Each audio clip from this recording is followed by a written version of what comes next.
சொல்ல போனா இது ஒரு புறம்போக்குத்தனம்.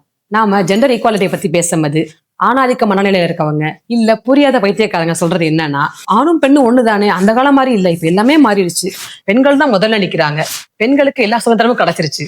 என்னதான் முன்னுரிமைகள் இருந்தாலும் நடைமுறை என்ன நடக்குது அப்படிங்கறது தான் முக்கியம். உதாரணத்துக்கு ஒரு 3 மாசத்துக்கு முன்னாடி ஒரு பொண்ணு கேரளால பஸ்ல என்னை ஒருத்தர் அபியூஸ் பண்ணான்னு சொல்லி வீடியோ எடுத்து போட்டாங்க. பாவம், ரொம்ப நல்லவர், அதெல்லாம் பண்ணல. அவர் மன உளைச்சலுக்கு ஆளாகி தற்கொலை பண்ணி இறந்து போயிட்டார். அதே மாதிரி ஒரு 1 இயருக்கு முன்னாடி ஒரு பொண்ணு தன் காதலோட வாழணுங்கிறதுக்காக அவங்க கணவனை ஒரு ப்ளூ ட்ரம்ல போட்டு புதைச்சு வச்சுட்டாங்க. இந்த 2 விஷயமும் நாடு முழுக்க பயங்கரமா பேசப்பட்டுச்சு. சோசியல் மீடியா ஃபுல்லா இதான் சப்ரேட் ஆகிட்டே இருந்துச்சு.